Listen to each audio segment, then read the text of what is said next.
live studio audience. Fire up the projectors, turn on your TVs, and adjust your antennas. It's time for the Screen Addicts podcast.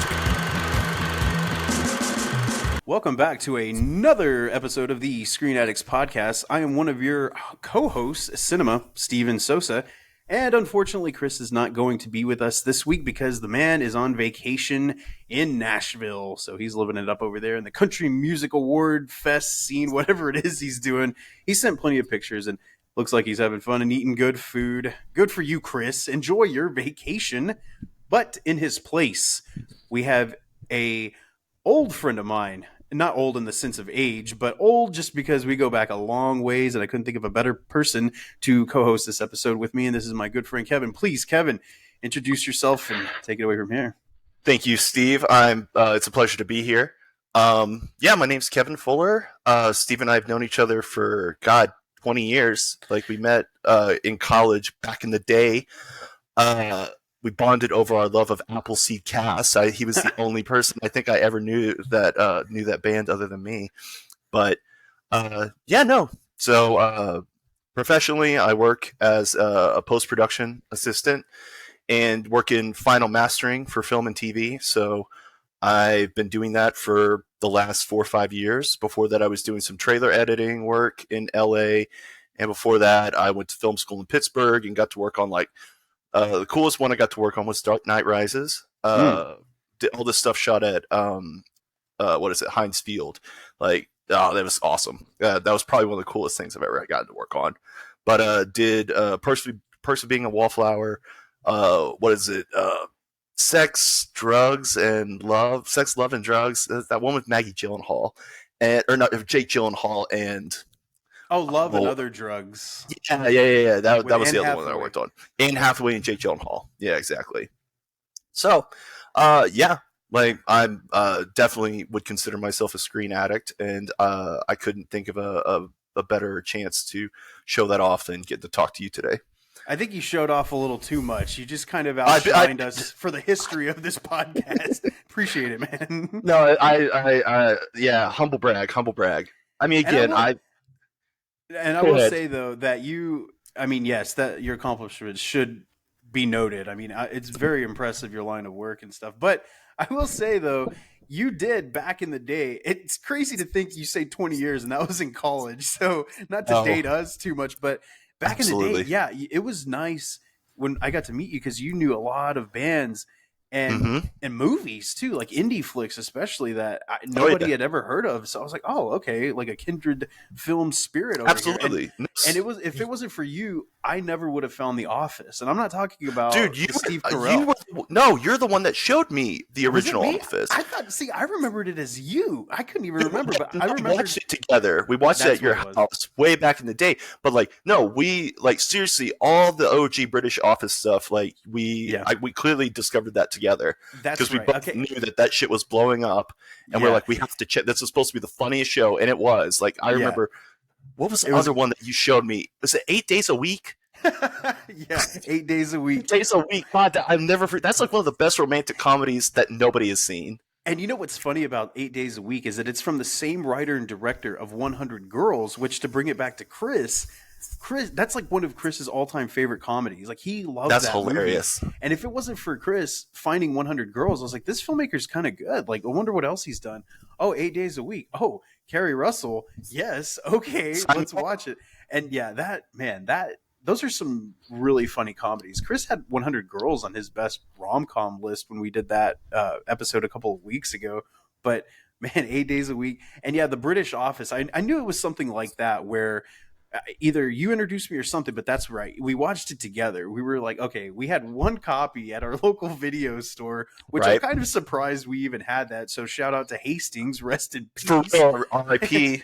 And so we found that The British Office, ladies and gentlemen, the original Ricky Gervais 6-episode season, I guess it was like 2 seasons, 6 episodes a season, and then that one Christmas special. And man, we watched it. To this day, I don't think I laughed as hard as I did when we all watched that show because it was Oh, so all damn funny. the bits with like the inflatable dicks and stuff like that was, oh my god, seriously, just it.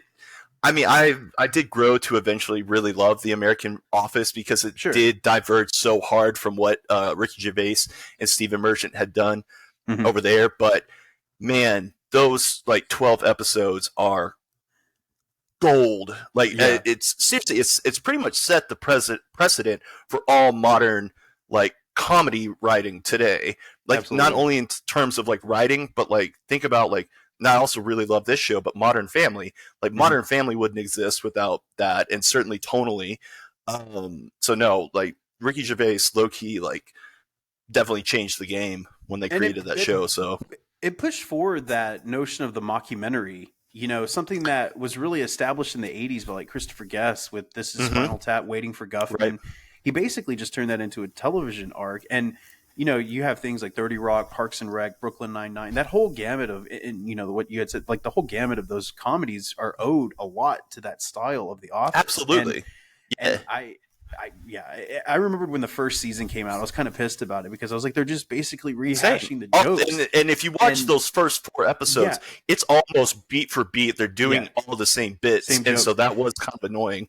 Right. So by the time season 2 comes around, then they get to work themselves out and do their own thing. And that's when I think, in my opinion, that show really took off. But I agree. And I think once they stopped trying to make Michael like David, because Michael, he eventually realized that Michael is quite lovable, even though he's a freaking moron.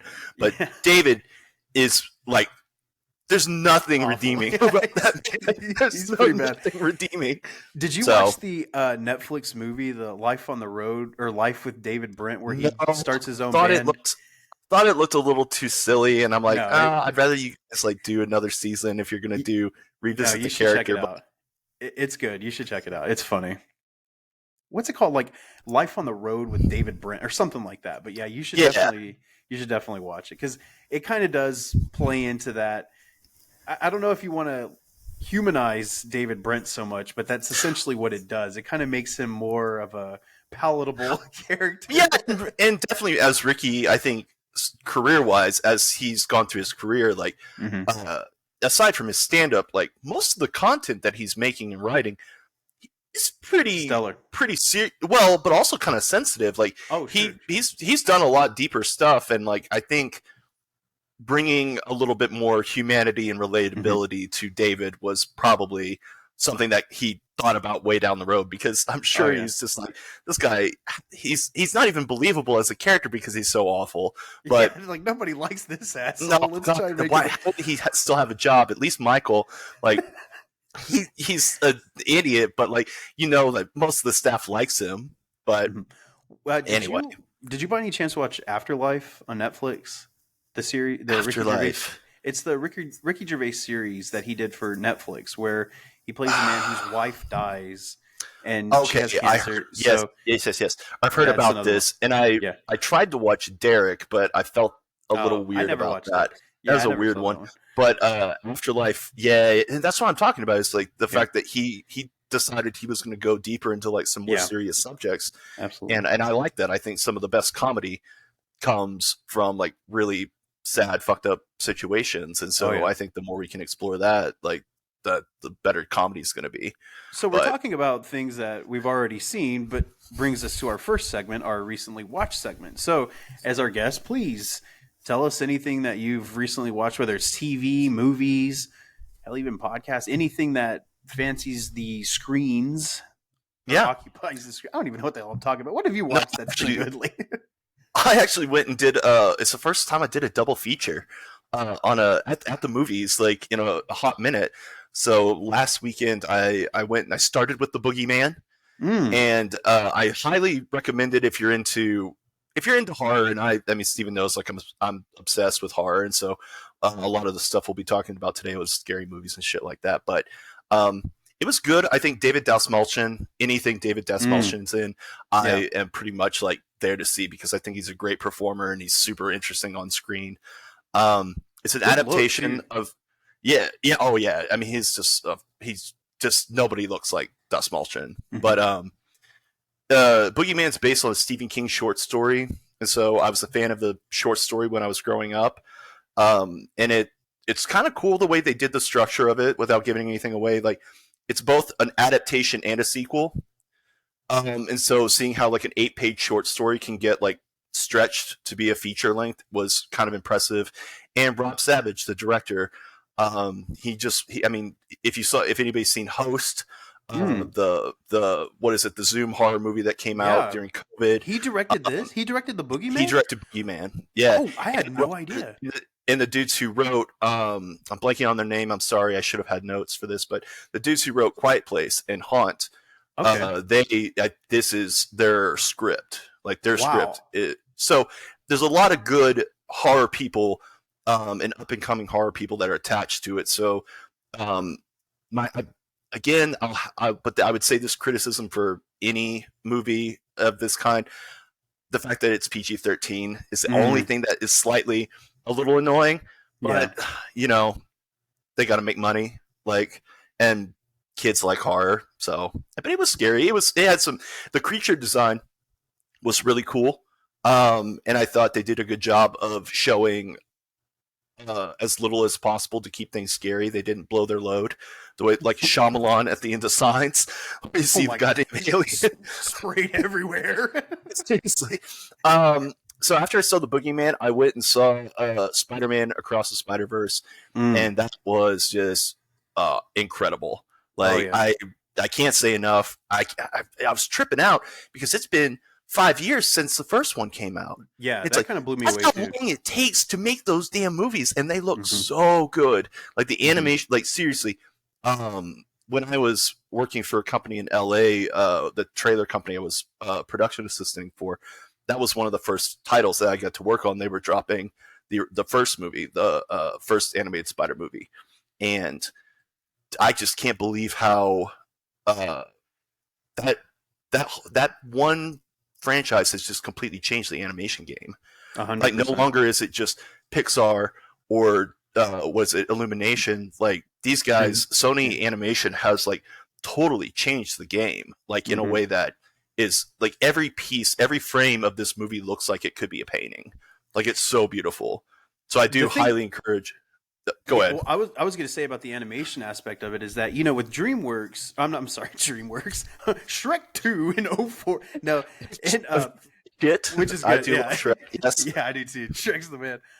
But the thing about the animation with Spider-Man, it's akin to something like with Pixar. Pixar has a very, I wouldn't say one note, obviously. Like, their animation is really good, but they don't really take risk outside of the animation set within the Pixar world. Like, it all looks like a CGI rendered Pixar movie. So you're not going to take any chances there. Where Disney takes chances is on their shorts. Every time that you see like a pre-Pixar or post-Pixar short, they're going to use a different animation style to tell those shorts. And that's what I always look forward to the most when I watch a Pixar movie is like, what's the short going to look like? Some of them do look like the typical Pixar style, but there are others that are just such a the next one definitely is going to be. Yes, have you seen what the new one's going to be? Is it the one before the short for Elemento? No, Elemental. I haven't seen that one yet. It's Carl. It's bringing Carl back from Up. Oh yes, I saw. I was kind of pissed about that because I was too. I'm like, justice for Ellie. I didn't need to see him again, but apparently, it's. I forgot that's what they were doing. But what I was saying is that the animation is one note for every movie or short. But with Spider-Man, when Miles goes into their worlds, or you see as an audience the different worlds that you go into, each world or universe has its own animation style. So they basically said, look, we can do all of the things y'all are doing in one movie. And how they pulled that off is just, it's magic. And it's seriously, it truly was so beautiful.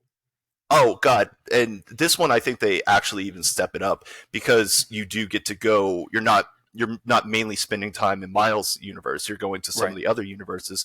And so literally seeing how one looks like it's all painted in watercolors and one looks like it's very like it's more gritty and grainy. It looks more hand drawn. Like old comic book press. Yeah. Like literally.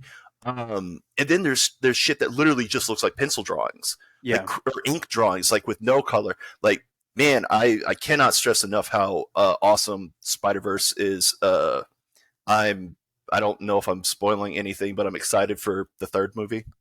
Yeah, I did a mini review of it last week on the podcast, and I did say that. Did you see it? You did see it. Oh yeah, I definitely saw it, and there wasn't really. I don't think there's much of a shock to it. I did say that it did leave in a cliffhanger. I didn't say what the cliffhanger was, but I did mention that Beyond the Spider-Verse was coming out next year. Which so they clearly did these back to back. Yeah, that's why it took, and I think that years to make it. Yeah, right. And I was like, why did it take since 2018? Maybe we were just so inundated with like No Way Home that we just kind of forgot how long it had been, or something like that for Spider-Man fans. But yeah, that's exactly why it took so long. And I'm so excited for the new one. I want to watch it right now. I want to watch it as soon as the other one. Seriously, I'm probably going to go watch this one again this weekend, because I think they're.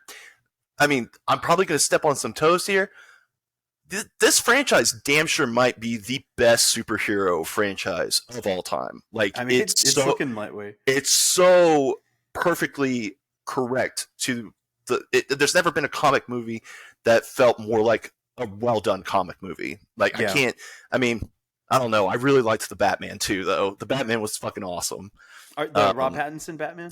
Yeah. I mean, yeah, it was good. I think it got robbed for best cinematography. Oh, truly. Sure. Yeah. Like that, the cinematography in that movie is fantastic. But there's shots in that movie that I've never seen in a comic book movie before, and I was quite surprised. It just felt like the most Batman of any Batman movie. Like it truly, like, because it felt like it was world's greatest detective. Like, apparently the movie Seven was like the biggest inspiration for. Oh yeah, huge influence. Absolutely. And so that's one of those movies that is 3 hours long that I've watched at least half a dozen times. No, oh god, I love the new Batman. You know, you're talking about Across the Spider-Verse and that whole franchise and stuff like that, and I think that I was thinking about it the other day about how good Across the Spider-Verse is. Like, there are very few animated films that broke through the threshold and became nominated for Best Picture of the Year. You know, Beauty and the Beast was the first one, because you know, they didn't have an animated category, but there was just some animated films throughout the years that have locked up the animated category. But you were like, no, that movie's bigger than that. I honestly could say, like, so far out of all the movies that I've seen this year, Across the Spider-Verse is the best one. Like, it's the number one movie I've seen all year so far. You would say best feature overall or animated feature? Yes, yeah, overall. I agree. Because that's what I was saying is, like, I think that movie could be catapulted into the main category, because the thing about the animation in that is great. And a lot of animated movies have a reliance on like color palette and the way that the characters look. Like, the animation may look great, but the story may be a little bit mid in terms of being intelligent or catering to small children. There's movie. Yeah, that I enjoyed that movie though. I did too, like but the script was god awful. The script was terrible. It's targeted for younger, definitely for younger audiences. But it looked great. It did look great, and I did enjoy watching it. But compared to this, like, it doesn't hold a freaking candle. Right, like, this one has the benefit of not only having a great animation style or styles, but it also has an amazing script. The script, absolutely. Like, the way that they write the characters, the humane, like, these are superheroes, but they felt more human than any other character I've ever seen. Absolutely. And the voice acting, the voice acting all across the board is incredible. Absolutely. Like, everybody in that movie is a star in their own right. Like, every single person in there, and they do the scene work. Now, apparently they do get to record a lot together, like, in the booths together. So, and I think that like genuinely does come across in the moments. Well, that's key, because there's certain scenes with Spider-Man 2099 and Miles where you're just like, it's so heavy emotionally that I would need to have the actor in front of me to give me something back, to give to them. And for, when you hear about, because I'm pretty sure, like, Puss in Boots, Antonio came in and recorded his shit and left. You know, like, there's nothing. Last Waltz not stole, but they highly borrowed the same animation style. That's why it has such a unique kind of signature look as far as the Shrek universe goes, and that's all because of Spider-Verse. And I think that says a lot. Didn't Spider-Verse win the first one? Didn't it win Best Animated Picture? Yeah, it won. I believe it did.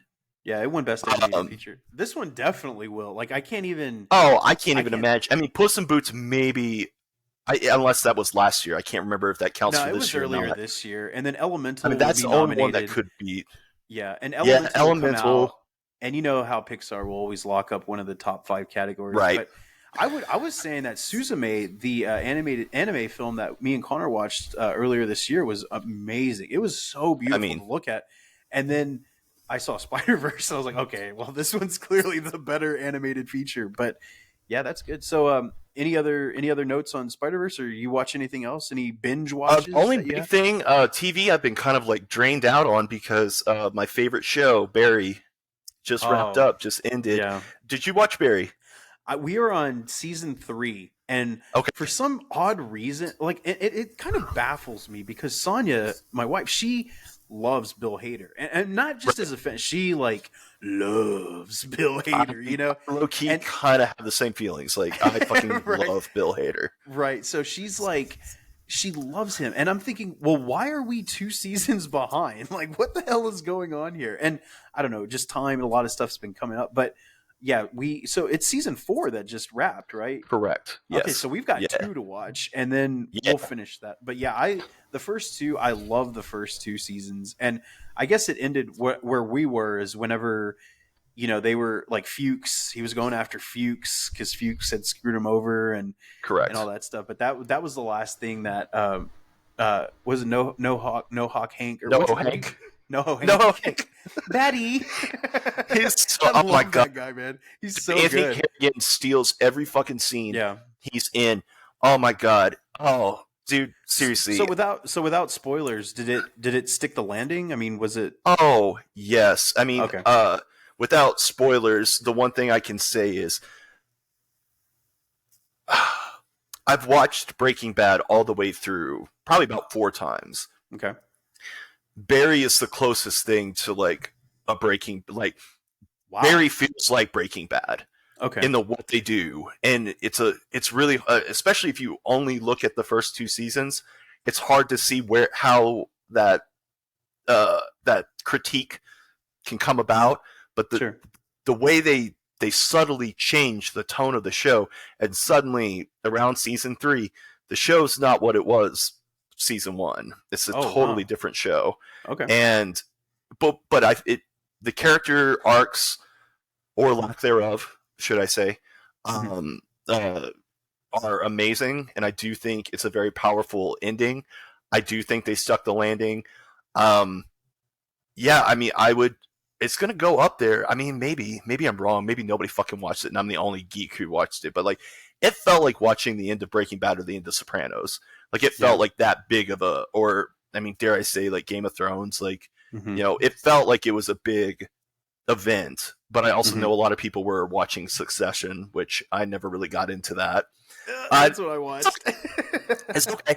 I mean, to each his own. Like, they just all seemed like douchebags in that show, and so I'm like, is there anybody worth rooting for in that show? And so, short answer, hell no. But it's still really good. Yeah, and so that was why I just never really got into Succession. But I will say, because HBO, they don't really have anything I'm crazy about right now. But dude, have you seen the trailers for Jodie Foster's True Detective? Yes, I have. And, that looks oh my god, awesome. Yeah, it looks so good. And you know, I thought the 3rd season kind of brought it back on track too. The one with Mahershala Ali. And it was much during better.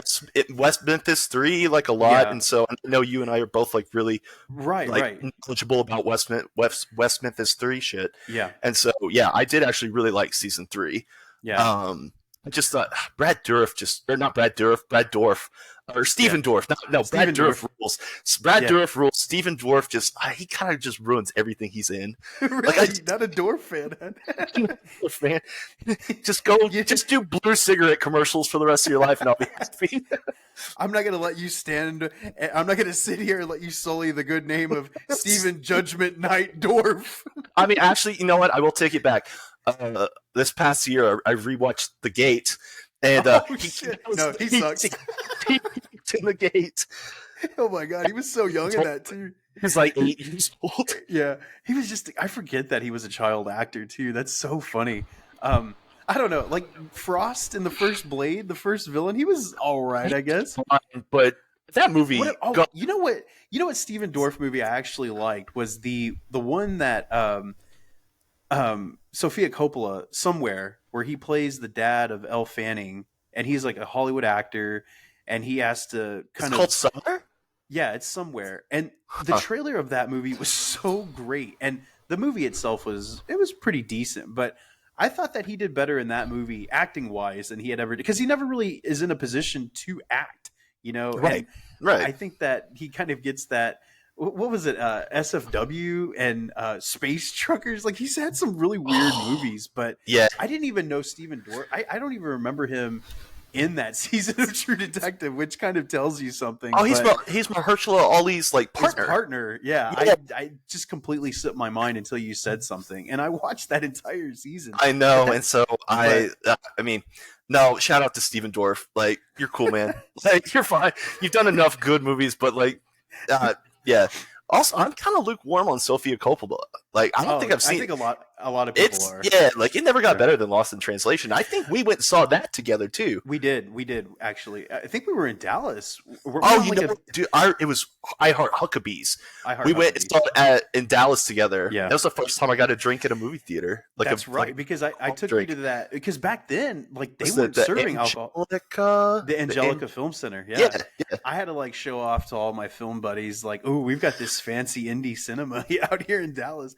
And yeah, the Angelica, and we saw that there. And back then, you weren't allowed to drink in movie theaters like you are now. Now you can roll up to the concession and get a Bud Light or some shit. But back then, you know, you couldn't do any of that. That was brand new.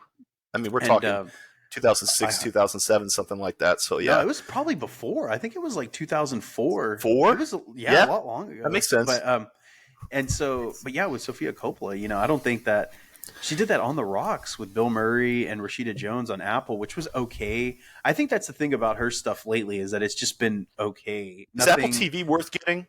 I think so. I've seen plenty of Ted Lasso alone is worth watching just because. Sure, of Apple I had friends TV. who were really into that. It's so good, man. I mean, it's the only thing that's like super interesting about Apple TV is that everything is original.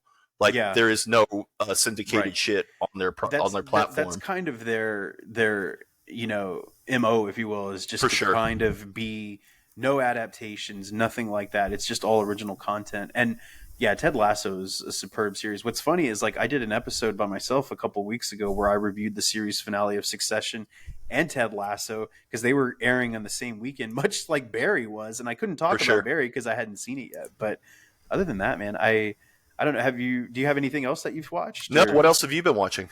All right, well, I'll run through mine real quick before we get on to headlines. But a couple of things that I saw was the new Netflix docuseries about Arnold Schwarzenegger called Arnold.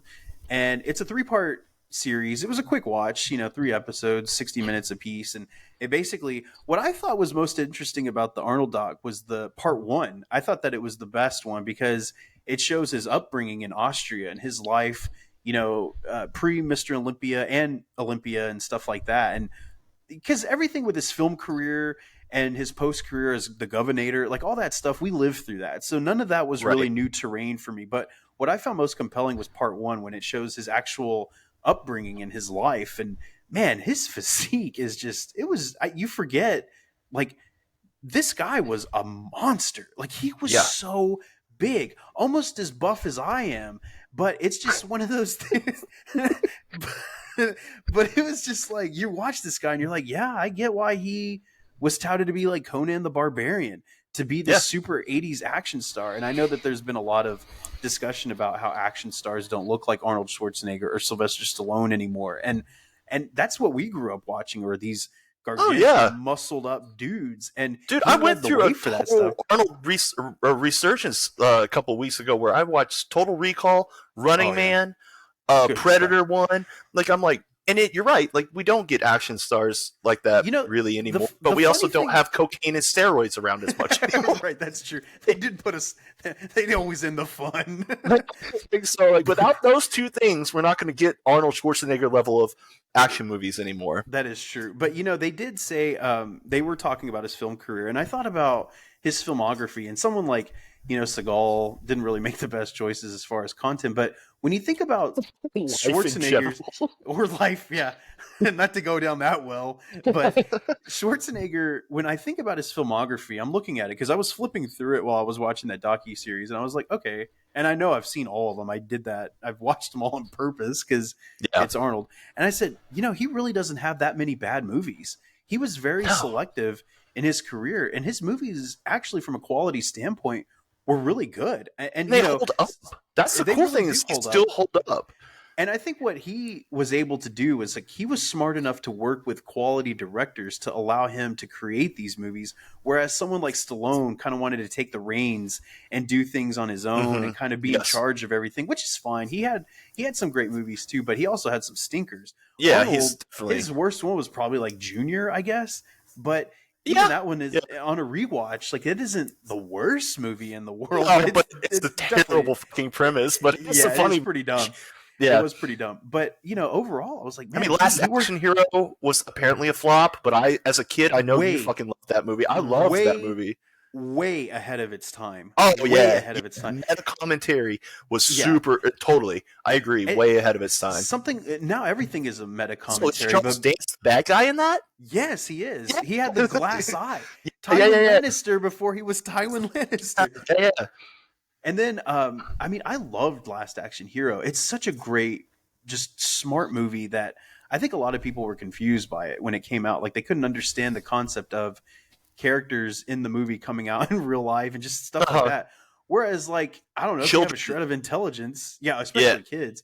But kids. That's what it was for. Is like, because we grew up in that era, and just the idea of being able to go into a movie.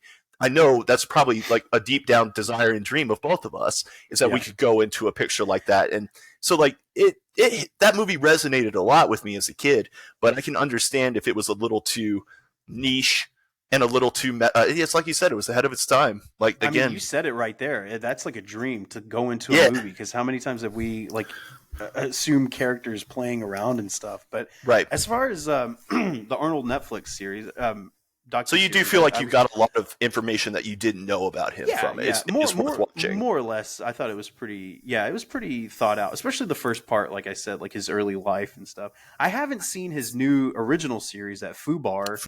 My mom was watching that the other night. My dad was too. Like, it's funny how our parents are still holding up the torch for Schwarzenegger.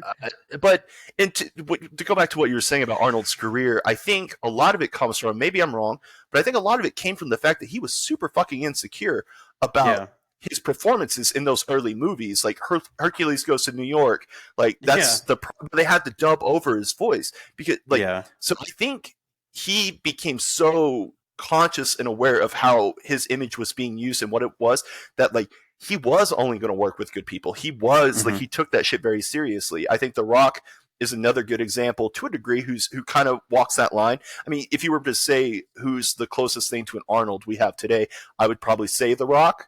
But also Tom Cruise. But Tom Cruise is a little bit more like Stallone, where he wants to be in charge of everything, but let's give the man credit. He's crazy as all get out, but the man can make a hell of an action movie. And he literally puts every piece of himself in it. And he leads by example. And so those are probably the biggest action stars that, like, Jason Statham, he needs to go back to doing Guy Ritchie movies. Like, I liked him better when he was in Snatch. Well, he was in that Operation Fortune and Wrath of Man. Like, those are both Guy Ritchie movies, and neither of them Operation did very Fortune well. Was? Yeah, that Ruse de Guerre. Shit. Yeah, that's a Guy Ritchie movie. I didn't know that. And, I thought Guy Ritchie was solely working on The Covenant, which is another one. He released them like pretty back to back. I don't know when they were filmed, but that just came out. And The Covenant looks pretty good too. I don't know. I think so too. I haven't watched it. I haven't either. I mean, it feels. Is Afghanistan too? Is that old hat? Is that passe in cinema? Like, we've been doing it for 20 years. So it feels like we've gotten a lot of those stories. Am I ready for another? To the next seriously. 4 minutes. Like a Ukraine film or Ukraine war movie or some shit like that. We're gonna go back to Red Dawn with the Russians being the bad guys or something. Wolverines. So I had that. I didn't really watch. I watched that movie Lou with Allison Janney because of Chris's recommendation from last week's episode, and I that was pretty good. Yeah. I didn't. It was a nice little quick action movie. Some of that stuff you have to have a suspension of disbelief in it because for sure. I mean, Allison Janney, she's a little seasoned, but her performance. I love her really though. good She's so one of good, those people that never. She might be in a less than great movie, but she is never giving a less than awesome performance. That is like true. she's always on point. And I also watched Transformers: Rise of the Beasts. I did a little mini review. How for was that? That one looks. It wasn't bad, man. It was pretty good. Stephen Caple Jr. came in as the director for this one. He directed Creed 2, and he also had a movie, The Land, or some indie flick prior to directing Creed 2. And I think bringing in these quality filmmakers into these Transformers movies now, because like last time with Bumblebee, that's the Marvel model. Effect. You get great indie directors to come in and do these big tentpole pieces, and not to say anything bad about anybody, but the real reason they do that is because they know that these directors can't fucking argue with the studio notes and the studio execs and stuff like that.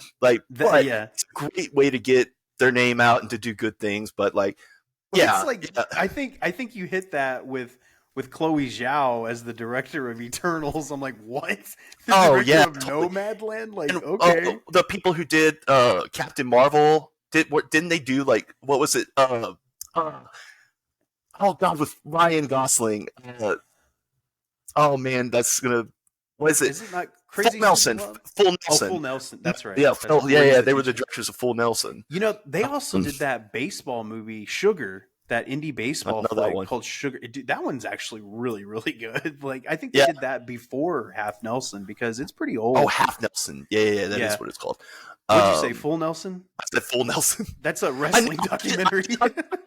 I literally was going, Steve would know this because it's a wrestling move. What the fuck is it?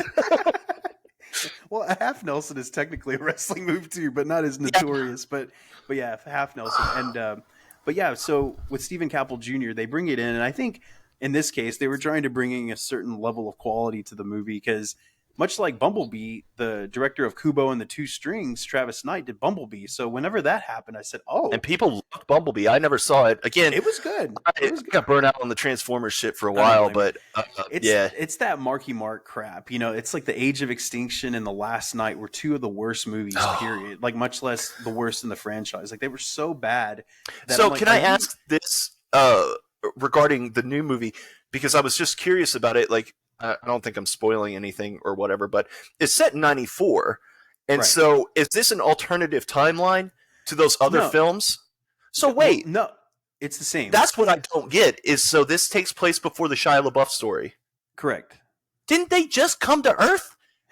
Didn't they? Doesn't that movie show them coming to Earth?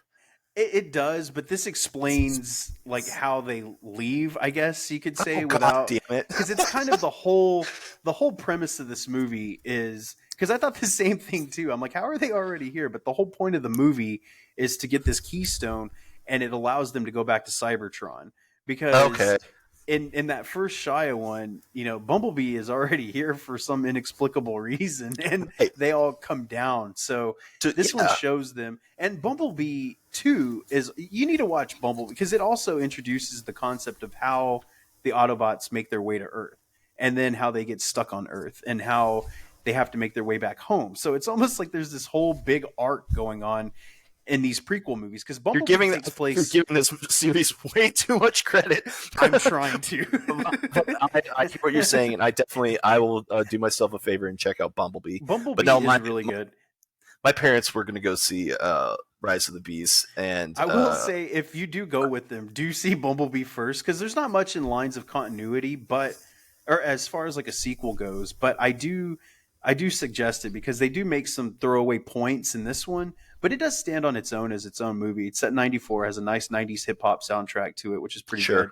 And, I mean, there's a great... How's Pete Davidson? He's okay. If you like Pete Davidson, he's fine. He's fine. I don't hate him. I don't hate him. Mirage is kind of that, outgoing character that I think would require someone of his personality to have, which I think worked out pretty well. Anthony Ramos, in my opinion, was the standout because he's great in Heights. He's great in Hamilton. and this is Did you nice like to see In something. Heights? I did enjoy it. Yeah. It was. I only watched it one time, but again, Yeah. I liked how it looked. I liked Melissa Barrera.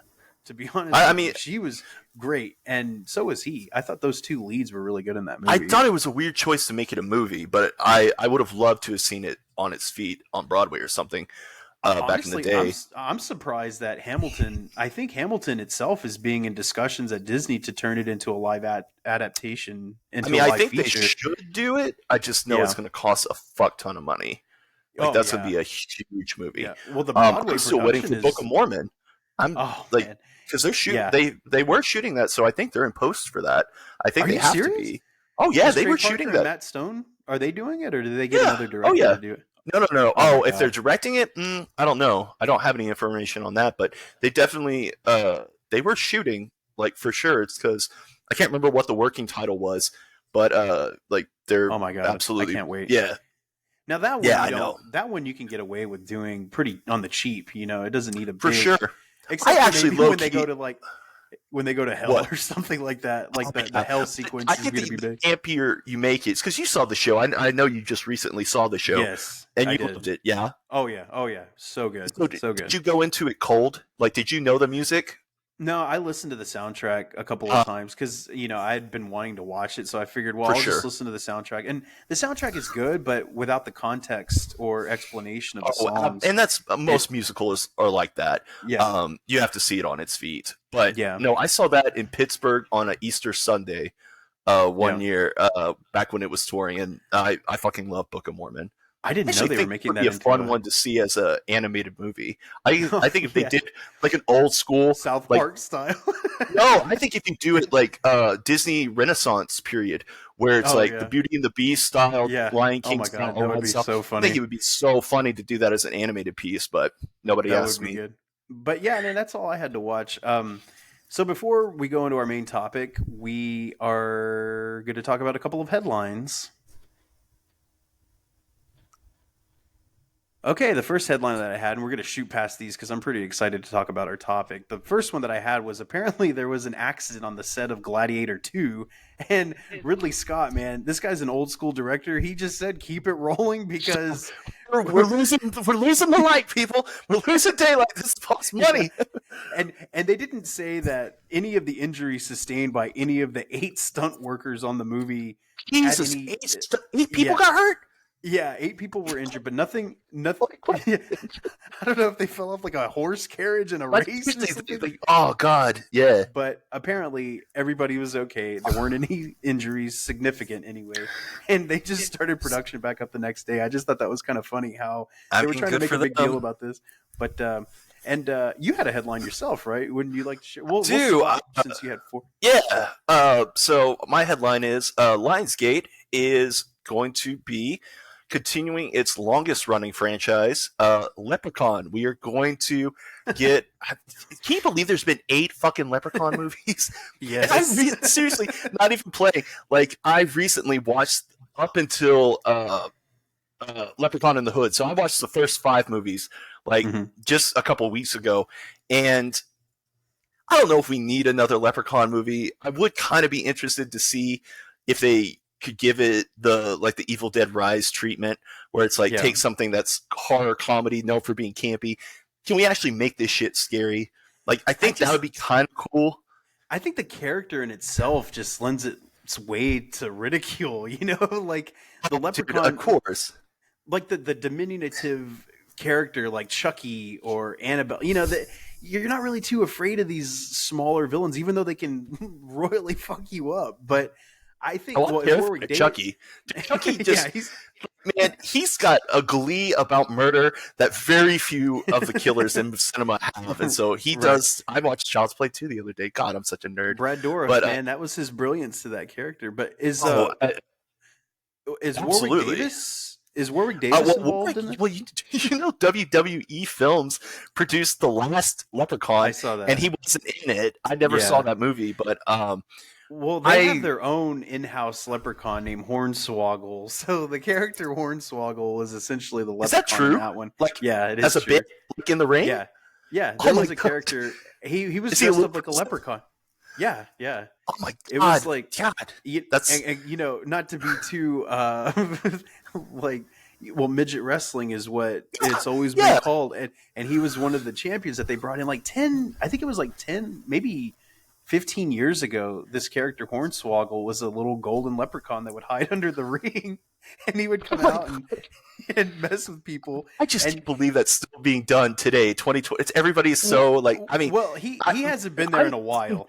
It's hilarious, but Yeah. I'm just as far as the broader masses, I can't believe that Right. Twitter's not like Well, burning he down hasn't the ring. been there in a long time, and I think that's why. I think they're a little bit more accepting of that culture. and Culturally stuff, but- sensitive. Yeah, to the leprechauns, the fictional Well, leprechauns. that's it's like, is it? So I guess before we move on, like, let me pose this question: can you cast a non-little person in the role of Leprechaun? I mean, like CGI, because he has to be small. Well, I'm just saying we have mocap is a thing now. We've got the tech, yeah. like we do. Like we could get Andy Serkis doing his thing. I don't know if you could get someone with the caliber of Andy Serkis to come in there. Hey, you want to be in the ninth Leprechaun movie? Dude, he would be a fucking awesome Leprechaun. Oh, I mean, without a doubt, but it's like you go from Lord of the Rings to Planet of the Apes to Leprechaun 10. Yeah. So no, I I'm thinking the only thing I would hope for is like maybe you do like the legacy sequel thing that we're seeing a lot, the requel, where maybe Warwick is in it as maybe he's like an elder relative of the new. Yeah. I'm here for that. I think Warwick would be down to do it. I think he would if he got asked. I mean, especially after the fallout of Willow, that new Disney series, I think he would be pretty easy. I liked it, man. I know a lot of people didn't. It didn't movie even to begin with, but that's a controversial hot take. Like I didn't like the movie. Hot. That's one of my favorite '80s class. That's definitely a hot take. We better move on before we blow this up. But dude, Labyrinth is way better. Everybody knows it. Well, sure. I mean, but it's also, I mean, it's not different. It's pretty much the same kind of journey. But anyway, so you had another headline because I'll end on the one that I had. What was your other headline? What was my other headline? Fadia Alvarez, who did what is it, the 2013 Evil Dead movie? He did Don't Breathe. What did he work on? Yeah, and he did. Didn't he do Crawl? Didn't he do Crawl? I think he had involvement with that. Yeah. And Don't Breathe. Yeah, he did Don't Breathe.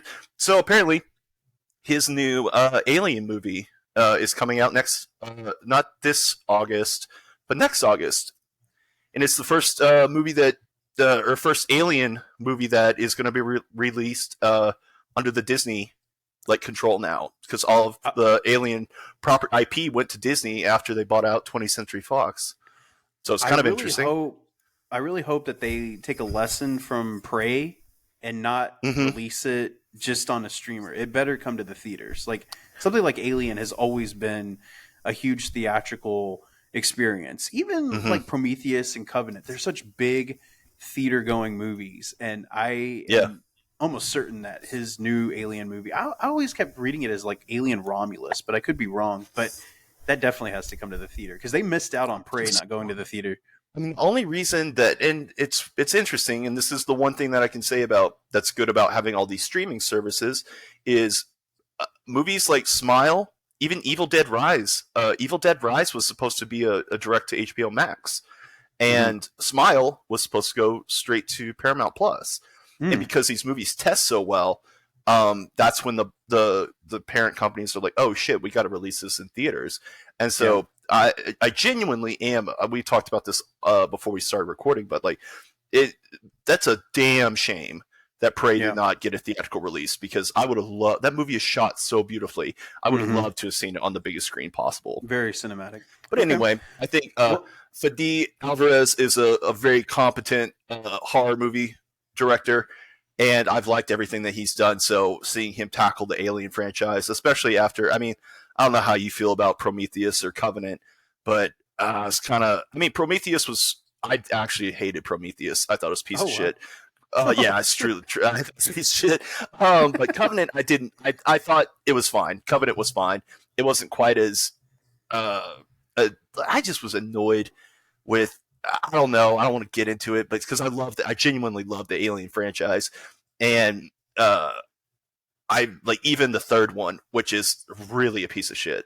And that's David Fincher, and so I still think that the world was robbed of the Fincher cut, because apparently there was like almost 30 minutes cut out of his movie that explained a lot more of like the penal colony, a lot more of the Newt, Bishop. what happened to all, Newt. fucking, you just kill him off camera. Like that made Yeah. no fucking sense. Sorry, Well, spoiler alert for a movie that's 30 years old. 30 years old, yeah. But I think also it's like, yeah, Alien 3 is going to go down as one of those movies that is probably going to be one of the most, not underutilized, but just the most lost. And Yeah. you have, and you know, there's another headline is that I heard that HBO Max is going to be releasing the Joel Schumacher cut of Batman Forever. And that came out. Yeah, and apparently well, I think there's like 30 minutes cut from Joel Schumacher's Batman Forever, which was essentially a much darker movie. So it really goes deep into some of the psyche of the characters, but I don't know. I fucking love Batman Forever, so I'm here for that. Too. If that's true, I like it. I liked it as it was. People hate on it, but yeah, I too. thought And it was great. You're sitting here like pitching that it's going to be darker. I'm like, how can it get much darker with that costuming that Tommy Lee Jones has? Like, it's like, the colors are drabber. It's a forest green rather than an emerald green. Seriously, they're just putting a desaturated like filter on everything. That's probably what it is. It's literally darker. That's what it ends up being for the Snyder cut. I mean, I actually really liked the Snyder cut of Justice League. I mean, I thought Josh Whedon's was terrible, and so seeing what I do think it's sad that, like, I can't believe Henry Cavill lost his job as Superman. I thought he was the amazing Superman. So I am tentatively excited about where DC Universe is going to go. I mean, that's a whole other episode on its own, but I trust James Gunn, and I love what they did with Suicide Squad. I fucking loved Peacemaker. The show Peacemaker on HBO is fantastic. I love both of them. Yeah, both of them are good. So anyway, I think, you know, DC, it can't get much worse. Let's put it that way. Can't get much worse. All right, but I am Flash. Yeah, I am too. It comes out Friday, so that's no shit. Is Friday? Yeah. Oh god, yeah, it's Friday. Okay. Oh yeah. Hell yeah, and that's where I'm going to be. So the final headline I had here, and I'm pretty sure our younger audiences will have no idea who this actor is, but Treat Williams passed away due to a motorcycle accident. A Honda Civic ran into him while he was on his motorcycle, and it apparently killed him on impact, which is pretty devastating way to go. And he was 71 years old, and this should have been riding that motorcycle. That's kind of what I was thinking. What? That's a little too old to be riding the motorcycle. Okay, I was kind of thinking that too. I didn't want to like claim ageism here or anything. I don't know if he had a helmet on to say where they happened. didn't say. Was he in California? It was like a cross street. Someone ran a red light, and he was going, and this Honda Civic just nailed it, threw him off of the boat. Yeah, and threw him off the bike, and he was that boat from Deep Rising he was on. Flipped and capsized. We all know the story. Well, see, you know, the thing about Treat Williams is like he's one of those actors that in the 80s and 90s he was in a lot of things, and he was the lead in a lot of movies, but it was always like a subpar version of a bigger movie. Like, for example, the quote from Deep Rising was this movie that Stephen Sommers had done right before he blew up doing The Mummy. So it's like, and Deep Rising, I think, holds up. I think that's a really fun action movie. It is. And he's in that. He was in The Substitute 2, like the sequels. He was in I think he did like 3 Substitute movies where, you know, he's a former Marine posing as a teacher, and just and he was the villain in The Phantom, the Billy Zane movie, which... Oh, God, yeah, that's right. I mean, I always like that. The Phantom is part of those group of movies in the 90s where they didn't have Marvel or DC rights, so they were just makeshifting a lot of comic book characters into movies that they could, and the Phantom was one of them, and he played Xander Cage or something like that. Xander Drax, that's his name in that. He was the villain. Xander Drax, that's great. That's awesome. And he was in that one with he was in this one in the 80s with Joe Piscopo called Dead Heat. It's this like crazy, bizarre, like spoof, like detective story where they're killing zombies. It's just such a crazy ass movie. But Treat Williams is always one of those guys that, like I said, he he could have been the next level, but he just missed it by either one movie or He was. It's like I said, he's the poor man's like Mel Gibson. Like he just like he was so close to having, and he probably worked with all those guys like in the day, but like he just never took off as a leading man. You know, and it's sad because, like you said, he had a great look to him. He everything about him. He had a great voice. He was super handsome. Like in the back in the day, he was very like handsome. Superman. Like he could have been a Superman. And, he had the Harrison Ford, like again Mel Gibson look. Like he had it all. And again, if you look at his filmography, like the dude was in a shit ton of stuff. Like he worked all the fucking time. And actually, I forgot about this, but Hair. The musical Hair, the musical. That's right. Yeah, that Milos Forman did like way back in the day. He was like the lead in that, so that was like his real big. That was his breakout thing. People must not have liked Hair back then. I mean, people ever really liked Hair, but it's okay. I liked it. It's fun. The nudity's cool. That's always a plus in a movie. I mean, it's no Pippin or anything, but you know, dude, I was thinking about that the other day, and I literally just went, "Fuck, Fosse, my back hurts." How have they not made a live adaptation of Pippin? We could be in it, just like we were on the stage all those years ago. Dude, the revival that they did a couple of years ago was supposed to be dope. I tried to go see it. Yeah, it was supposed to be really good. Anyway. But, you know, so, again, rest in peace, Treat Williams. And I will end it on this. Treat Williams played the dad in Everwood, one of those, like, throwaway WBCW series that came out, like, after Dawson's Creek and One Tree Hill. There was Everwood. It was like and he was a really good dad in that series, which kind of brings us to our main topic this week, which I didn't preview at the beginning of the episode. My bad. Yeah, we did. Since it's Father's Day this upcoming weekend, we thought, you know, we've already talked about our favorite dads in movies and television, but you had the brilliant idea of talking about the worst dads in TV. I know personally, not to get too deep in the weeds, like I kind of have a shitty dad, and so I'm really close with my dad, and so I thought it'd be fun because Father's Day it's never like really that big of a deal for me personally. I love my stepdad; he's cool. But my real dad, not so much.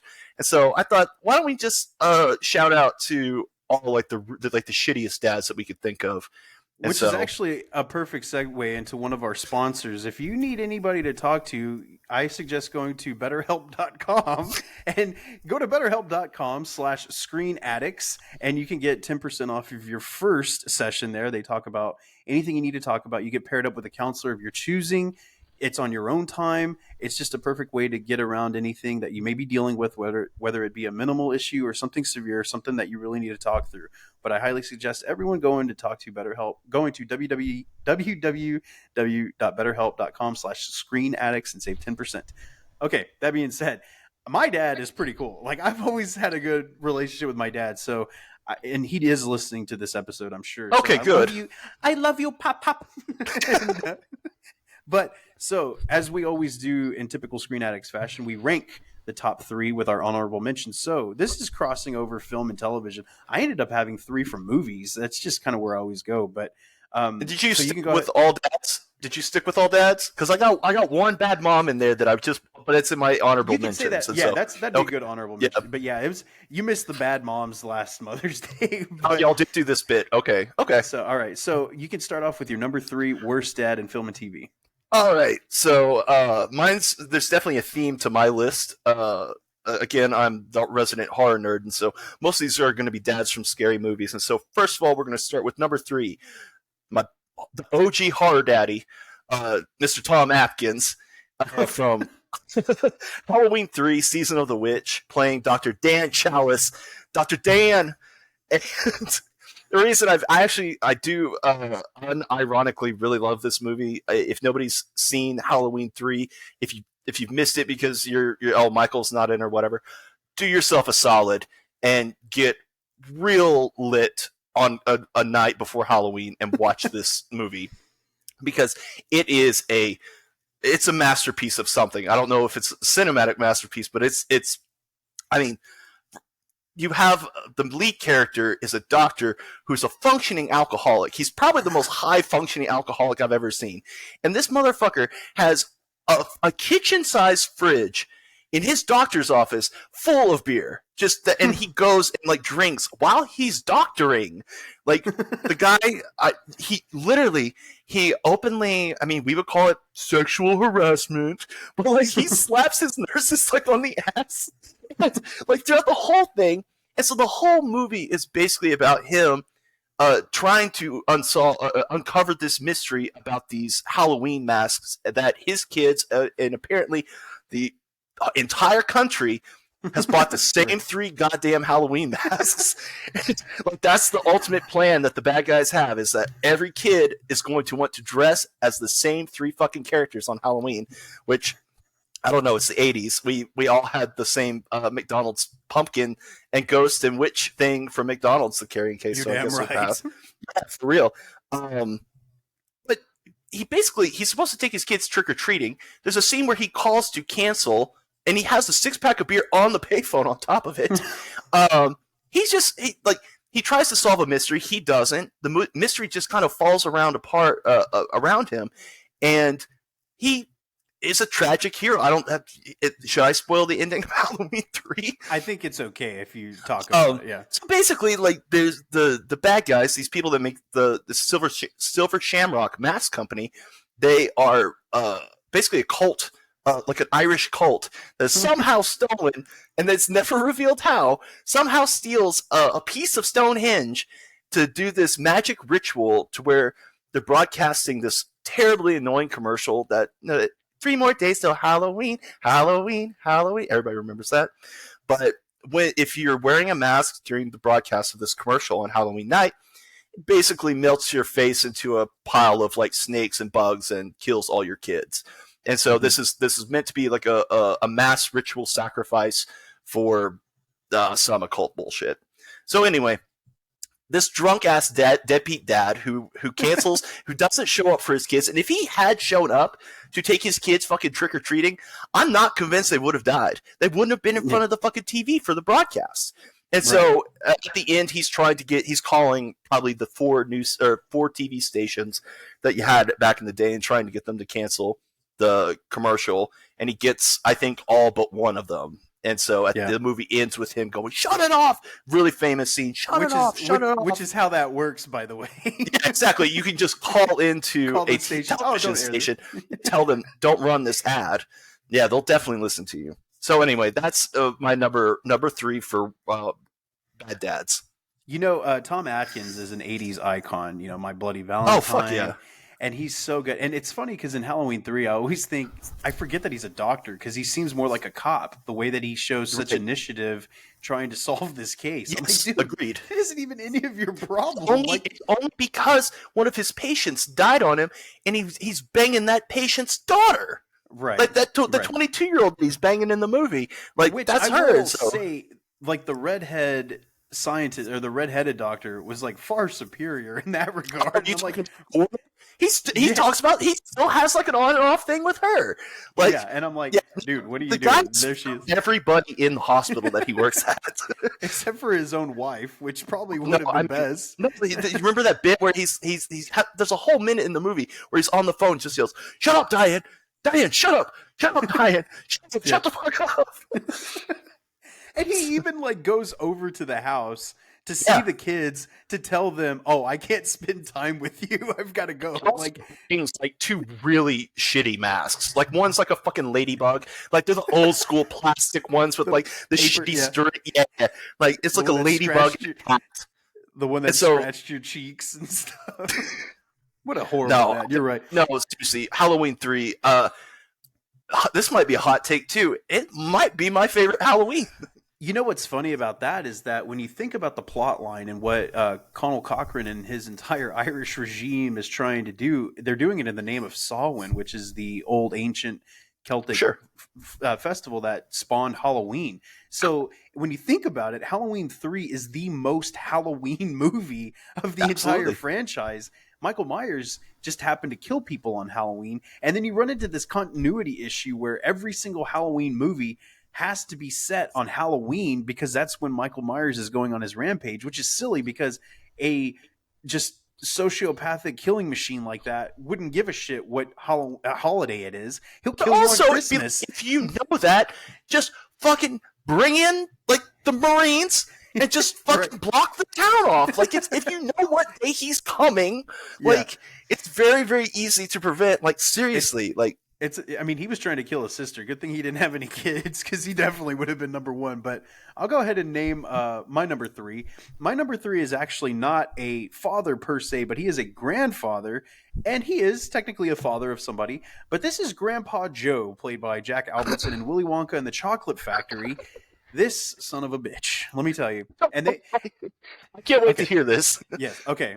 And this is a shout out to my friend Heather Kirkman, who also shares this opinion, and she hates the guy. We're always sharing memes. If you go and look at Grandpa Joe memes, you'll see a ton of them where people are like, this piece of shit, like this guy sucks. Okay, for starters, he's one of 4 old people in a bed, right? He never gets up. He can never go out and help anybody. You think, oh, he's an invalid. He can't move. The second, his mom, Charlie's mom, is working like 3 jobs. She's making this disgusting, soup that looks like shit, like cabbage stew. And then, sorry. But then Charlie's mom is making this terrible soup. She's working, and then Grandpa Joe can't go and get a job. But the second he gets a golden ticket, his ass is popping right up out of that bed. He's walking around. He's dancing. He's telling Charlie, oh, I can go with you. I can go with you to the chocolate factory. Okay, great. Then they go to the chocolate factory. Who's the only person getting in trouble? Charlie, because of Grandpa Joe. Grandpa Joe is getting them fizzy lifting drinks they're not supposed to be drinking. So then they go and they have the drinks. Almost cost Charlie the chocolate factory just because. Not to mention the lights almost get decapitated by the fans. Right, he almost gets Charlie killed, and he's like, Grandpa, and it's just he's just such a terrible person. My thing is like I need like a post-credit sequence where I see Grandpa Joe coming back. Well, no, because Charlie gets the chocolate factory, so Wait. Grandpa Joe's not ever going to have to like try and support or help the family because he just inherited this great chocolate factory. And he gets to go 69 in the bed with those other 3 fuckers. He's going to be doing shit with Oompa Loompas that I do not want to know about. For real. And so I just think Grandpa Joe is just really shitty. And like I said, if you go down did inherit a plantation, basically. Yeah, he did. Well, not to get into that, but yeah, it does seem like it. But I will say though, that in the remake, the Tim Burton remake, I like how they made this quick fix on Grandpa Joe. They basically had the actor Waking Ned Devine. I can't remember his name, but the actor that was in Waking Ned Devine, they show him working at the chocolate factory and he gets injured, so he can't work. So I was like, see, that's how you fix it. But then still doesn't inexplicably explain how all of a sudden he's healthy enough to come back out and go to the chocolate factory. But yes, the Grandpa Joe and Willy Wonka, top 3 deadbeat granddad. Fucking piece of shit. I'm telling you, man, if you go and look at memes, you will see all these. There's like a whole Reddit thread of why Grandpa Joe is the worst. I have it saved because I think it's hilarious, and I'll send it to you, and it'll make more sense. So, all right, I'm going to go ahead and round out my number 2. And my number 2 is actually from 2001's The Royal Tenenbaums, and that would be Royal Tenenbaum himself, Gene Hackman. Fantastic choice. Fantastic choice.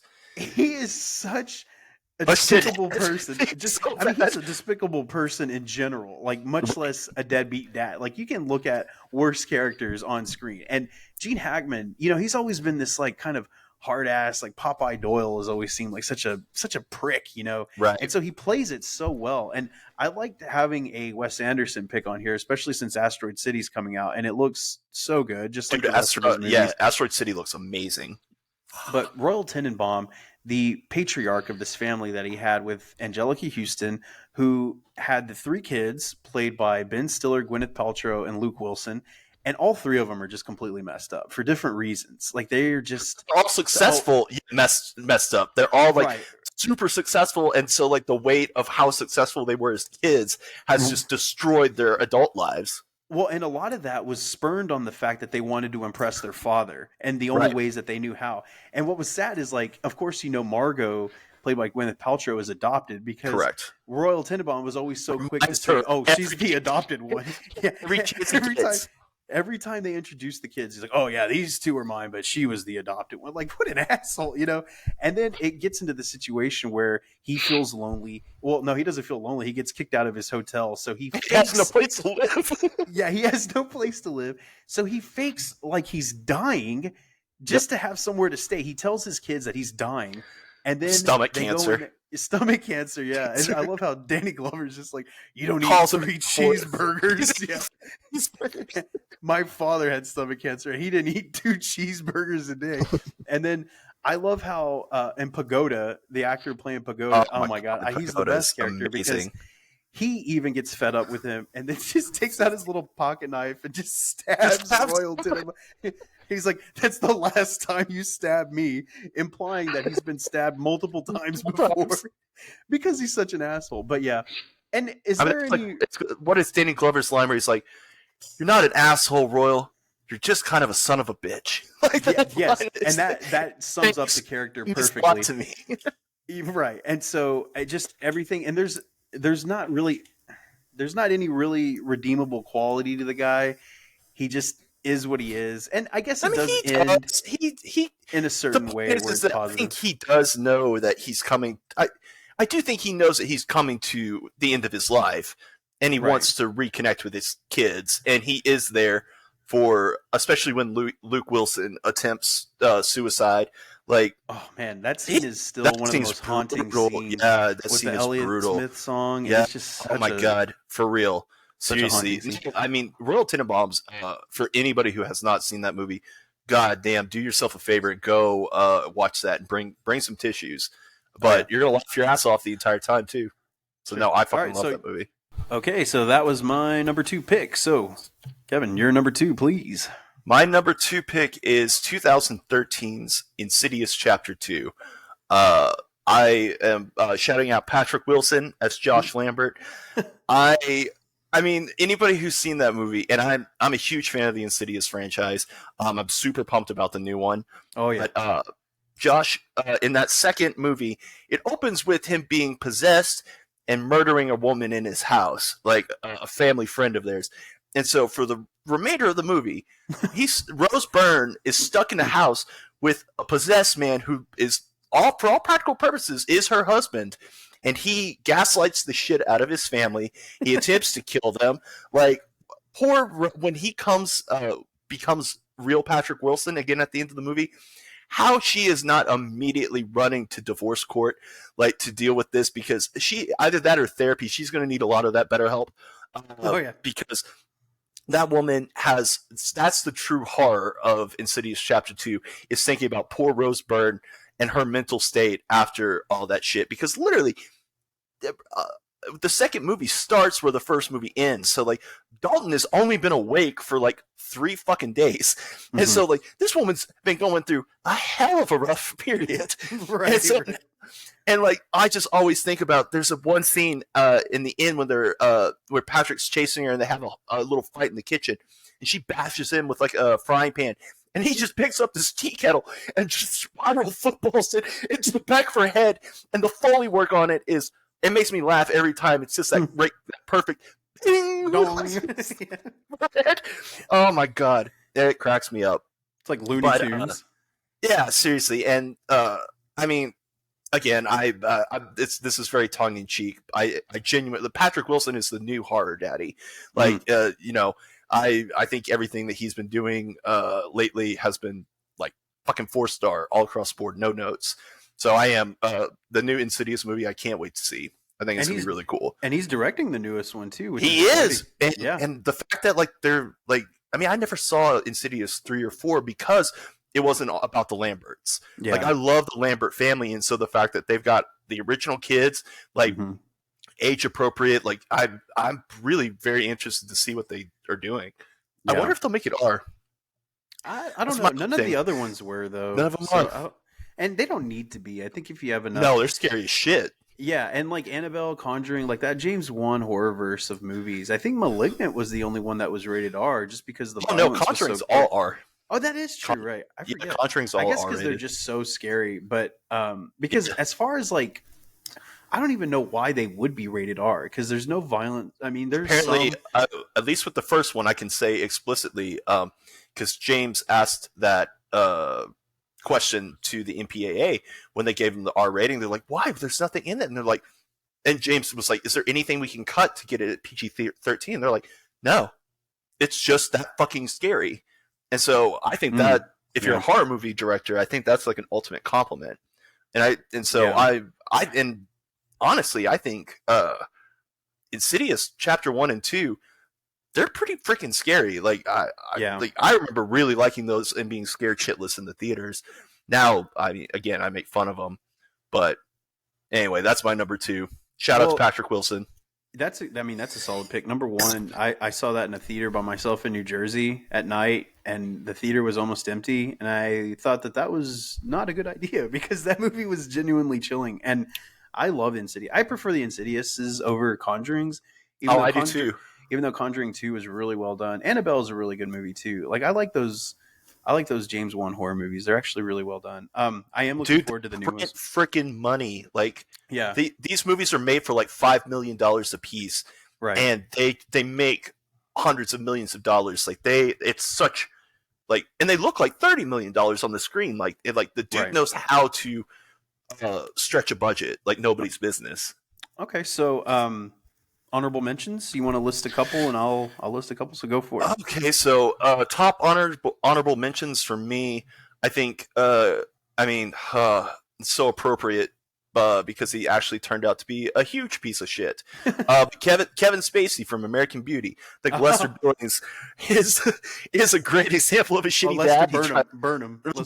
Lester Burnham. I also shout out to Marky Mark's mom in Boogie Nights. Oh my god. Yeah, she's terrible. Seriously. Dude, she sucks so hard. You ain't gonna be nothing. You're not special. I'm gonna be somebody, Mom. She was in the room when he was born. She knew he had a 13-inch dick. Like, maybe not when he was born. He literally has a third leg, man. Also, Rodney Dangerfield in fucking Natural Born Killers. Oh my god, yeah. That he's literally in there for 5 minutes, and that he is so. I'll never forget seeing that because I loved Dangerfield growing up, and watching Ladybugs and stuff. And so watching him in that role, in that just 5-minute piece that he does, was so fucking disturbing. But I was like, damn, Rodney's got some range on him. I recently just watched Natural Born Killers like a couple of weeks ago. Does it hold up? Oh yeah, I think it holds up better now than it did back then because this type of this experimental type of filmmaking that Oliver Stone was doing in the mid '90s, I think pretty much set a new wave of it in coming years. And I think that you watch it now and it's like, okay, yeah, it's a lot of stuff that a lot of indie filmmakers are doing today. And that scene in particular, Rodney Dangerfield is disgusting in that movie. Yeah. And like you said, he's in one scene and he is deplorable. I mean, by all accounts. And seriously. Yeah, no, for real. Like I almost wanted that to be in the list, but my other honorable mention, Louis Creed from Pet Sematary. I think he's going to have a shout out. I mean, but does he though? Like he just misses his son, you know? You gotta let it go. It ends up killing his whole fucking family. Seriously, if anything, maybe Judd has some to blame about, he showed him where to bury the cat, but no, I think Louis Creed is he's kind of a piece of shit. You gotta learn, even in death, sometimes that is better. That is better. Man, that's a good one. I had Ryan Reynolds in the Amityville Horror movie, which I guess, and Josh Brolin. I'm sorry, James Brolin in the original Amityville had the same kind of arc where, good. Especially, I prefer the remake in that. It's the one instance where the original Amityville is boring as fuck. If you can watch it now, it really is. I absolutely agree. So this remake with Ryan Reynolds and Melissa George, I really enjoyed that one so much better than the original. And Ryan Reynolds is so good in that movie because this is he is cut like a motherfucker when he's chopping the wood. He's seriously. he's like peak physical condition. Well, a lot of people don't realize, but I was actually his body double for that film, and it's about damn time it got acknowledged on this podcast. No, king rolls. Six-pack of wine king rolls. They're delicious. But man, yeah, you're absolutely right. I think that's why Sonia loves watching that movie so much. He's so jacked, and you're just like, how is this in a horror movie? He looks like fucking Superman out there. It's incredible to me that like he. Like now he does Deadpool, and so he's entirely covered and suited. So I always am wondering, I'm like, is Ryan Reynolds always in that good a shape? And I know he is because probably. I stalk his Twitter. He's got to keep Blake Lively happy. But anyway, so like in Amityville Horror, it's almost the same thing as like Insidious Chapter 2, where it's almost this like he becomes evil and he becomes like it's a possession. Yes, and it's the worst case scenario for a family where your children and your wife, you see the patriarch turning into this evil person, this person that's supposed to help lead the family, help take care of everyone, provide, you, literally be protector. He's the one that will protect you, and now he's trying to kill you. And I don't, and it's just that kind of works into that area. But some of the ones that I had an honorable mention were more our TV, like on the TV front. I know we were kind of sticking to movies, but I wanted to ask you something like with Breaking Bad. It made me think: is Walter White a bad dad? Would you consider him a bad dad? He does some really shitty things at the end, like when when he abducts Holly at the end, like that's probably the craziest shit. And hey, don't ask me. Walt Jr. tells him straight up that fuck you, I don't want to talk to you anymore. Like Walt, even though and it's because Walter is focusing on the wrong thing. Like he's like, I have to provide for you, I have to take care of you, I have to make sure you have money, like blah blah blah. And when it comes down to it, like they don't fucking care about that. They just wanted their dad. Like they wanted. Like, Walt Jr. just wanted, and Walt Jr. loved the shit out of his dad. Yeah. So that last conversation at the end when Walter White's on the payphone and his son just goes off on him and tells him exactly how he feels. That's fucking heartbreaking. But it's a long time coming. But I think like initially, Walt's absolutely a shitty father. Right. I think it was kind of a it was kind of a joke, but yeah, I think initially, especially like in the first couple of episodes, his only mentality or his only mental state is how am I going to take care of my family after I die?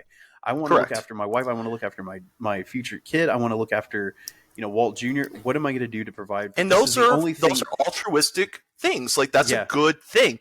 But you soon realize, and that's the brilliance. The brilliance of Breaking Bad is you see a man change. Yeah, and Heisenberg takes over, and that's who he becomes. And that's the ego. Well, and it's kind of the same thing with like Tony Soprano, like around his family. I think Tony hates his family in a lot of ways. Like Tony fucking hates his kids, especially his son. He fucking hates his son, Anthony. He's on his wife all the fucking time. But I mean, again, no, I'm not convinced Tony Soprano had any kind of love for his family the way that Walter did. I don't know, because it's that like mafia mentality too. It's like where this traditional Italian family, like he still has these notions of trying to, like you said, provide, protect his family. Because like if something happens to Meadow, like that man approaches Meadow, he goes and finds him, he busts his teeth out. If something happens to Carmela or anybody, he gets it taken care of. And I think it's funny how Carmela is the only one who knows what he does, but she doesn't know what he does, so it's just kind of like one of those things where she just tolerates Carmela's the smartest person in that show. She's the smartest person. And it's always like TV dads, like Dexter was the same way, especially after he had Harrison. It's like, you're a serial killer, like how are you did you watch New Blood? I did. Did you like it? I did enjoy it. I thought it was a better send-off of the series than what we got in that final season. So I would prefer it in the way that it did with the New Blood or Last Blood or whatever it's called. I wouldn't say Dexter's a bad father.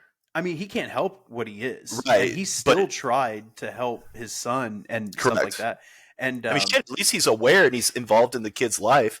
Yeah. Like, that's the thing, is he wouldn't have been able to pick up on those things about Harrison had he had been like a deadbeat dad. Right. So and then I guess, like, finally, you have like Homer Simpson and Al Bundy, which are kind of the live and animated versions of one another, where they're still taking care of their kids and their wives, but they can't stand any of them. They're slobs, they're bums. But I don't know. I love Married with Children. They're lovable. They are lovable goofballs. And I mean, Homer, I think now, 30 years Simpsons have been going on. Homer is the epitome of the American dad. Yeah. If you had to say like one archetype fits American father, I would be hard pressed to find anybody better than Homer Simpson. Absolutely. As a archetype for that. And I'm sure I'll think of a couple more. And if anybody listening wants to drop some, send us an email Yeah. about it, please do so. I'm going to go ahead and finish this off here. With my number one, you can end since you're the guest. So my number one, it doesn't really need much explanation. It's Darth Vader. Darth Vader's terrible. He cuts off his son's hand. He does all this kind of. He's on the dark side. All his friends, Murders like his he's entire family. Yeah, Yeah. everything. I mean, also abandoned Luke's birth mom, right? Abandoned Luke, all because of he wanted to choose the dark side. Yeah, he was basically Walter White before Walter White was in the galaxy. Yeah. That's a good point. And at the end of the original trilogy, do you consider Anakin, Darth Vader, to be a bad dad? I mean, yes, because although he did find that final redemption in that one scene where he kills the Emperor, spoilers for Return of the Jedi. A movie we're talking about this. One of the most prized pop culture pieces in history. Yeah. But yeah, whenever he does that one act, I still don't know if that negates everything else that he has done. Like the horrible things that he killed he's a whole planet of fucking people. He blew up children and children. You know, and it's just like that's pretty tough to get by. But apparently George Lucas says he gets to go to Jedi heaven with Obi-Wan and Yoda at the end. He was going through some shit for sure. But had a rough time. All right, so go ahead as our guest, please. What's your number one bad dad? Deadbeat. My number one, kind of like Steve's, needs no introduction. My number one is Jack Nicholson in 1980s Stanley Kubrick masterpiece, The Shining, playing Jack Torrance as the ultimate dad who you don't want to fuck around with while you're riding in the car going up the mountain. Like, seriously, are you in the camp that he seems crazy from the get-go? I mean, it could almost be an argument that he was possessed. Something about the Overlook possessed him. Well, that is what happens, but but the biggest criticism that most people have with Kubrick's adaptation of The Shining is, I mean, again, I know this isn't the Library Addicts podcast, but so I'm assuming you haven't read the fucking book. No, I never read the book, no. Well, Jack in the book is a much more sympathetic character. Like, you actually see him struggling. Like, did you see the shitty TV movie version of Shining with Stephen Michael? Oh, no, it's Steven Weber. Oh, Steven Weber. Yeah. I thought it was Anthony Michael. Oh, he did the Dead Zone. I'm sorry. He did Dead Zone. Yes, Anthony. Well, Steven Weber's portrayal of Jack is much closer to the book. Like he's not. But that's the biggest problem that a lot of people have with the Kubrick version is, if you watch that movie, Jack Nicholson looks like he's about to murder his family in the car ride there the first day. Yeah, and so like that's the only thing that, and again, I fucking love his performance. I think that exchange between him and Shelley Duvall in the Colorado room on the stairs, like I'm not gonna hurt you, I'm just gonna bash your fucking brains in. Like, that's one of the greatest, most intense pieces of drama ever captured. I fucking love every bit of his performance, but her realization of his journey to madness when she sees his book that he supposedly had been reading. He's been working on for months in there. The book. What the hell is going on? Yeah. And didn't Rebecca De Mornay play Wendy? Yes. So now I did see that. But yeah.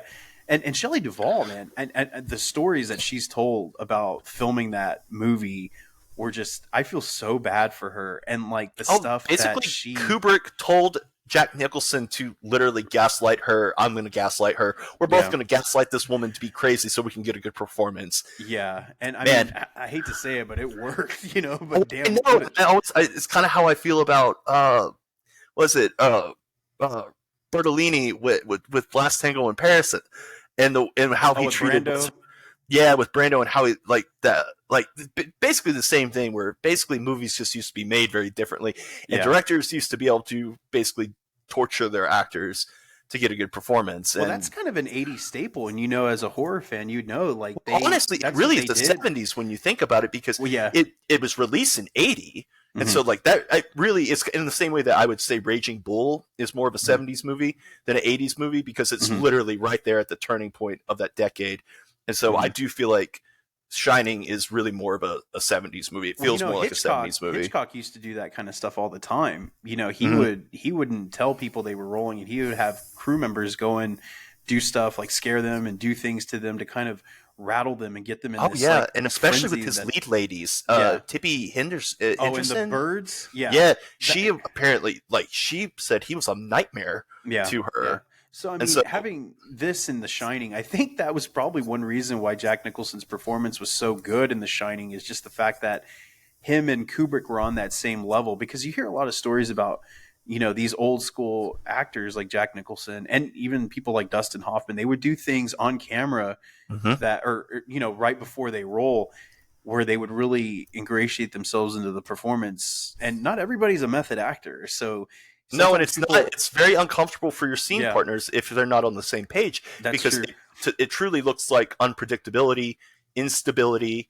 Like, I don't know. I kind of go back and forth with that feeling of. I mean, not everybody can be quite as reeled in and as Daniel Day.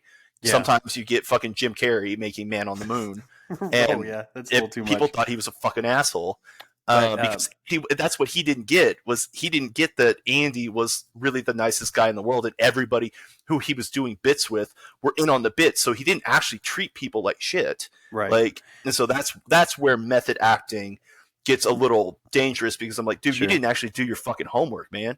Right. Like, you know, There was another Deadbeat Dad that I was going to ask you about. This movie, I think it was like 95, 96. It was Getting Even with Dad with Ted Danson and Macaulay Culkin. vaguely Do you remember remember this movie. I remember the title. God, Yeah, yeah, it's a movie. It's a movie that I love. I should have mentioned it in honorable mentions. And That's it basically, he was an ex-con, and he had nothing to do with this kid. And then somehow his mother dies, and so he's living with his aunt. And so his aunt says, "Well, your dad's here. I'm going on my honeymoon. You need to spend some time with your dad."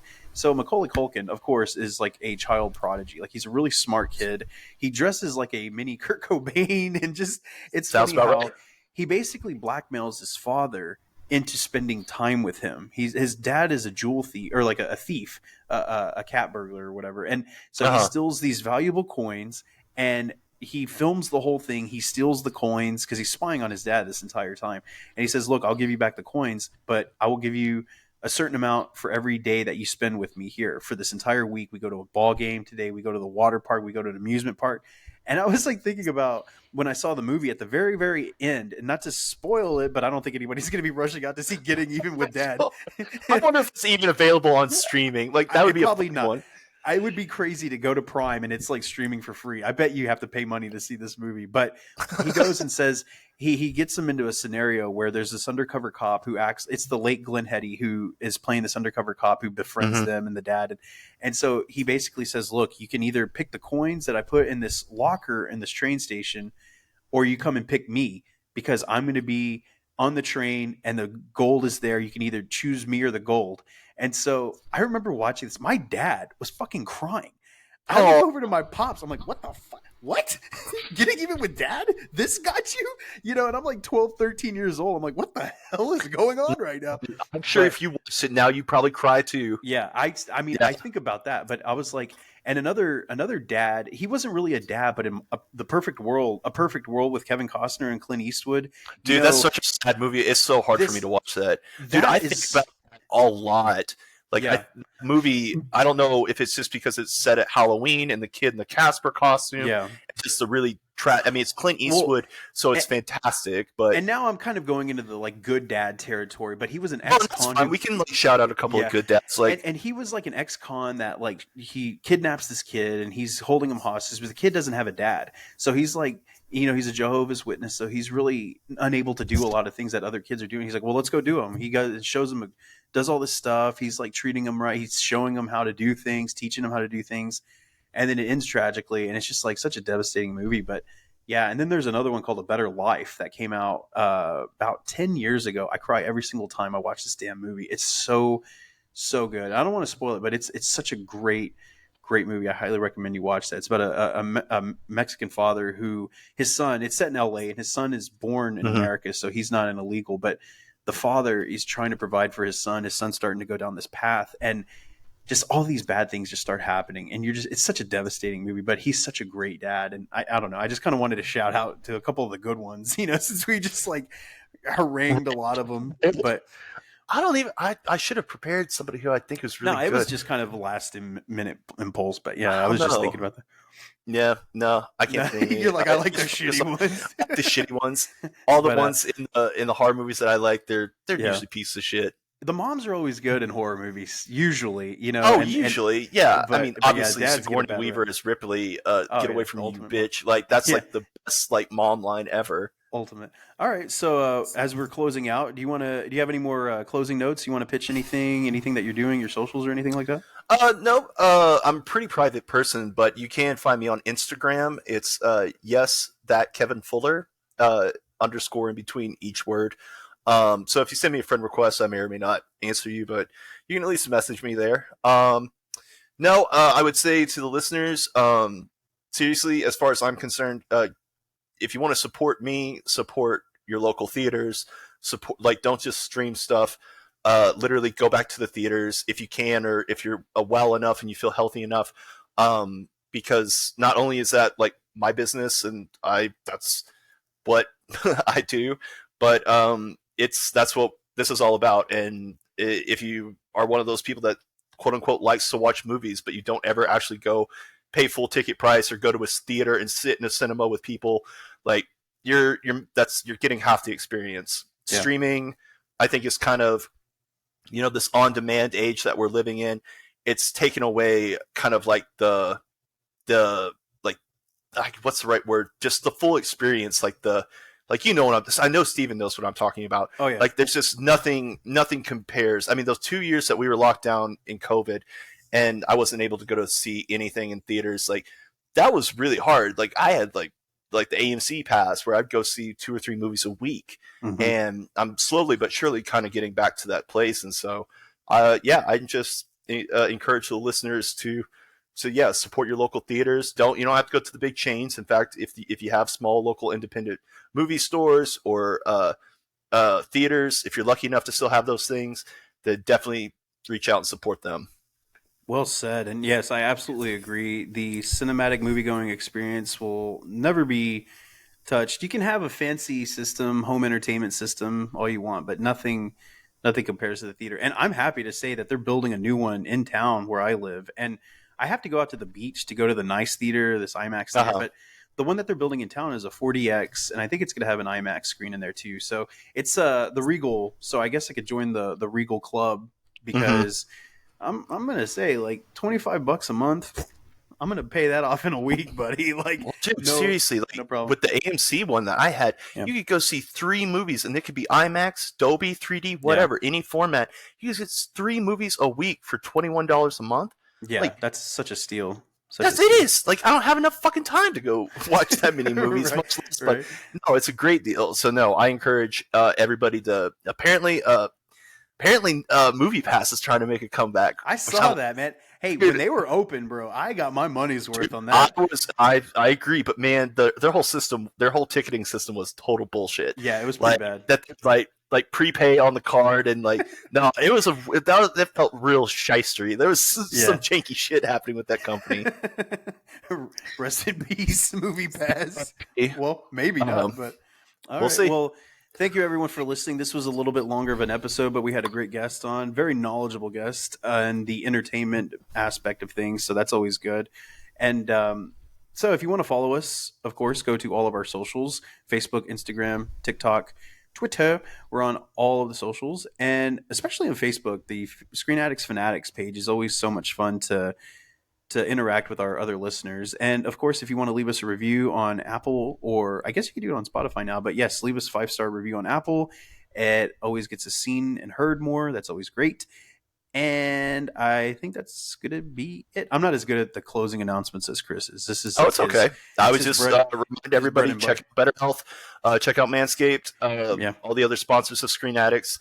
I know there's probably a way to see the discount codes. I don't know if you post them online. Well, with BetterHelp, again, it's www.betterhelp/ScreenAddicts.